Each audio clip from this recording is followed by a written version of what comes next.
तो चलो आज हम लोग एक इंटरेस्टिंग कॉन्सेप्ट समझते हैं जिसका नाम है विस्पंद। क्या है? विस्पंद।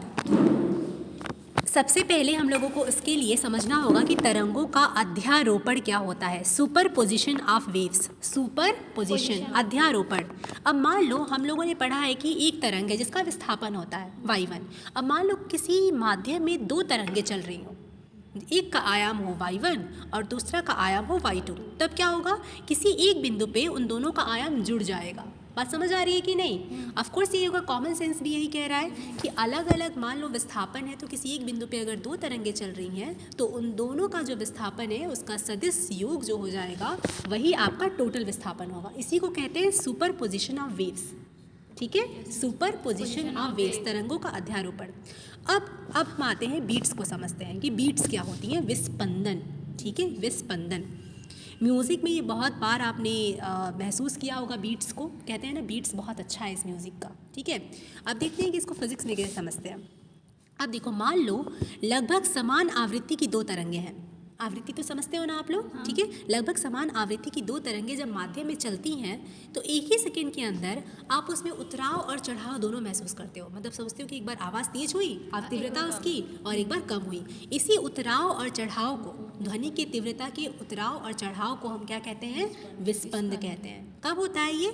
जब लगभग समान आवृत्ति की दो तरंगें माध्यम में चलती हैं तो हम लोगों को क्या, माध्यम में उसकी तीव्रता चढ़ी, कभी लगता है कि वो हाई बीट पे है, हाई है उसकी इंटेंसिटी, तीव्रता, और कभी लो है।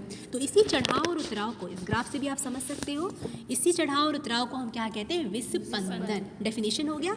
उसके बाद हम लोगों का एक, अब विस्पंदन आवृत्ति कितनी होती है, मतलब एक सेकेंड में वो कितनी बार चढ़ रहा है, कितनी बार उतर रहा है, ये भी तो समझना होगा ना। अगर ये आवृत्ति दोनों समान हो तो कलांतर कुछ नहीं होगा और आपको सुनाई नहीं देगा बीट्स। लेकिन थोड़ा सा अंतर हो, जैसे कि एक 64 हर्ट्ज़ पे है, एक 62 हर्ट्ज़ पे है, तो आपको एकदम एग्जैक्ट बीट्स सुनाई देंगे। थोड़ा सा डिफरेंस होना ही चाहिए आवृत्ति में। अगर दोनों आवृत्ति समान हो गई तो कलांतर सेम हो जाएगा और आपको कोई भी बीट सुनाई नहीं देंगे। तो मान लेते हैं अगर हमें आवृत्ति निकालना है, ये यहाँ पे अब मैथ शुरू होता है आपका। पहला समीकरण, मान लो आपका y1 जो है वेव्स चल रहा है, उसका इक्वेशन क्या हो गया? ए साइन ओमेगा 1t माइनस के एक्स। आपको सारे टर्म्स पता है, ए क्या है? आयाम, ओमेगा 1 क्या है? के क्या है? हमारा संचरण नियतांक, एक्स टी, सारा चीज़ पता है हम लोगों को। फिर हमारा दूसरा जो तरंग चल रहा है उसका विस्थापन y2, क्योंकि फ्रीक्वेंसी अलग है इसलिए यहाँ पे मैंने ओमेगा 1 लिखा और यहाँ पे ओमेगा 2 लिखा।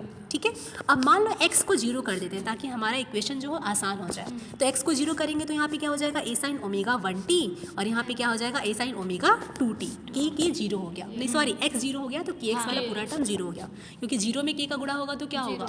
0 होगा। अब देखो, ओमेगा 1 की जगह मैंने क्या लिख दिया? हम लोग को पता है 2 पाई n1, जहाँ n1 क्या है? फ्रीक्वेंसी। 2 पाई अपॉन में t लिखते हैं ना ओमेगा को, और 1 बाई टी ही हमारी फ्रीक्वेंसी होती है। 1 अपॉन में आवर्तकाल इज इक्वल्स टू फ्रीक्वेंसी, आवृत्ति। तो पहले की आवृत्ति n1 है और दूसरी की आवृत्ति क्या है? n2 है। ठीक है, अब हम लोग को पता है कि इस अध्यारोपण के सिद्धांत से अगर एक बिंदु पे पहली तरंग की वजह से विस्थापन y1 है और दूसरी की वजह से y2 है, तो उसी बिंदु पे दोनों की वजह से कितना होगा? दोनों का जोड़, y1 प्लस y2। ठीक है, तो y1 कितना है हमारा? a साइन 2 पाई n1t, और y2 कितना है? a sine 2 pi n2t। अब हम दोनों को जोड़ दिए। अब यहाँ पे हम लोग के 10th का एक फॉर्मूला याद आता है हम लोगों को कि अगर हम साइन टर्म्स को दो को जोड़ें, जैसे sine c plus sine d, ये फॉर्मूला आपको याद करना पड़ेगा। तो क्या होता है? 2 sine c plus d by 2 into cos c minus d by 2, ये आपका फॉर्मूला होता है। ये साइन को जोड़ने का फॉर्मूला होता है, दो साइन है तो। अब यहाँ पे a कॉमन ले लो आप। ठीक है, यहाँ पे क्या बचा? साइन c इसको मान लो और d 2 पाई n2t को मान लो, और इसकी जगह सारा पुट कर दो। समझ रहे हो? c की जगह क्या लिखो? 2 पाई n1t, d की जगह क्या लिखो? 2 पाई n2t। तो ये दोनों जुड़ गया, अपॉन में 2 से 2 कैंसिल, और यहाँ पे c की जगह फिर से लिखो 2 पाई n1t, और यहाँ पे d की जगह 2 पाई n2t। बहुत सिंपल सा मैथ से बस आपको सब्सटीट्यूट करना है। ठीक है, अब आपने क्या किया? उसको सब्सटीट्यूट कर दिया। सब्स्टिट्यूट करने के बाद आपने देखा यहाँ पे कि आपका ये 2 से 2 कैंसिल हो गया, यहाँ से 2 से 2 कैंसिल हो गया। अब यहाँ पे इस वाले टर्म को मैं आगे लिख दी हूँ 2a cos पाई n1 minus n2 into T, और इस वाले टर्म को मैंने थोड़ा पीछे लिख दिया है sine pi n1 plus n2 into T. ठीक है, अब मैं इसको ना e मान लेती हूँ, क्योंकि जो पूरा हमारा जो विस्थापन है उसका आयाम क्या हो जाएगा? a हो जाएगा। तो a की वैल्यू क्या हो जाएगी? 2a cos पाई n1 minus n2 into T. मतलब कि हमारा जो भी कण है वो सरल आवर्त गति कर रहा है, जिसका आयाम कितना है? 2a cos पाई n1 minus n2 into T. ये इक्वेशन बना के अब बस a के साथ ही हम लोग को डील करना है।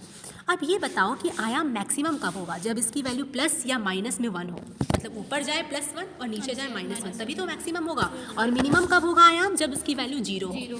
तो अब हम देखते हैं कि इसकी वैल्यू मैक्सिमम और मिनिमम कब होती है। तो मैक्सिमम के लिए मैंने क्या लिख दिया इसको, cos पाई n1 - n2 × t की वैल्यू +-1, और यहाँ पे फिर मैं मिनिमम के लिए क्या लिखूंगी, cos पाई n1 - n2 × t = 0। अब यही हम लोग को सॉल्व करना है। अगर ये +-1 हुआ तो cos की वैल्यू होती है k × पाई, ठीक है। और यही अगर ये 0 हुआ तो ये क्या हो जाएगा, k पाई अपॉन में 2। अब यहाँ पे ना पाई से पाई क्या हो जाएगा, कैंसिल आउट हो जाएगा दोनों साइड से। तो t की वैल्यू क्या आ गई, k अपॉन में n1 - n2, जहाँ k 0 1 2 3 कुछ भी हो सकता है। तो k को मैंने 0 रखा तो t 0 आ गया, k को 1 रखा तो 1 अपॉन में n1 - n2 आ गया, k को 2 रखा तो 2 अपॉन में n1 - n2 आ गया। मतलब 1 सेकेंड में n1 - n2 बार तीव्रता क्या हो रही है, मैक्सिमम हो रही है। ऐसे ही जब इसको सॉल्व करोगे आप तो आपको पता चलेगा 1 सेकेंड में तीव्रता n1 - n2 बार मिनिमम हो रही है, मतलब n1 - n2 बार ही वो मैक्सिमम भी हो रही है और n1 - n2 बार ही वो मिनिमम भी हो रही है। इसका मतलब हमारी विस्पंद आवृत्ति कितनी है, n1 - n2। n1 क्या है, पहले तरंग की आवृत्ति, n2 क्या है, दूसरे तरंग की। मान लो कि अगर पहला तरंग का आवृत्ति है 64 हर्ट्ज और दूसरे का है 62, तो विस्पंद आवृत्ति कितनी हो जाएगी, 64 - 62, 2 हर्ट्ज। समझ में आई बात। फिर से एक बार रिवीजन कर लेते हैं कि क्या कहता है ये। सबसे पहले विस्पंद को समझते हैं। जब दो लगभग समान आवृत्ति की तरंगें माध्य में चलती हैं तो कुछ बिंदुओं पे आवृत्ति हमारी तीव्रता चढ़ी हुई महसूस होती है और कुछ बिंदुओं एक ही बिंदु पे उतरी हुई महसूस होती है। 1 सेकेंड में कभी चढ़ती है और कभी उतरती है। तो इसी चढ़ाव और उतराव को हम क्या कहते हैं, विस्पंद कहते हैं।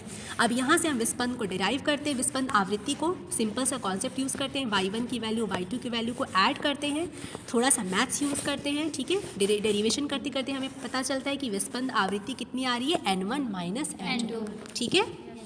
चलो।